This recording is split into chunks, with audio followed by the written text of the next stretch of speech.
There's a set of drugs that we're terrified of, and there's a set of drugs that we're very keen to use. Everyone drinks coffee, so you get your shot of caffeine in the morning, but as soon as someone, mentions taking a memory-boosting drug to help you in your exam or something, everyone immediately shuts down, everyone immediately thinks of it as something completely new and terrifying. What I'm frightened of, that will the drugs be a part of control? It wouldn't be necessary for the mental patient. It could be for everybody in society. If you don't behave yourself, you be controlled.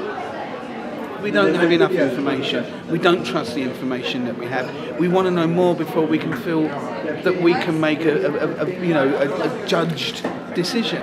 It's also depend on the media, how media portray about the drugs. I don't think the drug will make it more clever. Maybe it can. No, I don't think so. I think that's actually maybe the point. Is it? Yeah, I think so. You make it clever. You can think your faster sort of reaction time. Well, I think if you train your mind, without your drugs, you can do that. Maybe, I don't know. I think mind-enhancing drugs will put more pressure on people. There'll then be the pressure to develop a better drug to make them work even harder, We're just going to become robots if we go down that route.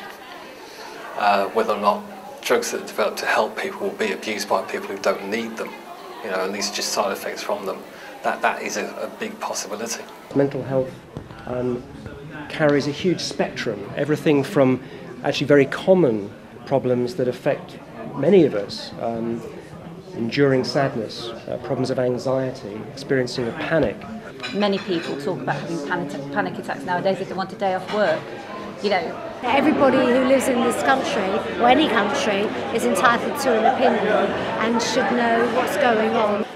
You don't need to be a specialist to have a very valid opinion about cognitive enhancers and about smart drugs. You can have a discussion with a philosopher or a social scientist who's been thinking about these things for years, and their opinion will be the same as somebody who's just at the Dana Centre, a member of the public, and that's a hugely exciting thing about cognitive enhancement. There are major philosophical and ethical issues, and one cannot, I think, go against the grain of what a population feels at a particular time. One has to work with the grain, one needs to consult, one needs to understand what they wish. When we decided in 1948 to make penicillin a prescription-only drug, it was done not because penicillin was seen to be dangerous, but because penicillin, if used in too small quantities, would generate resistance and then it would no longer work as a drug. So it was to protect society against the individual's misuse. This is a very timely moment to be discussing it because the government's present set of policies expires in 2008. What is important as well as that is to get the individual story, the individual input, which gives a sort of human face to the rather kind of bland statistics that you find.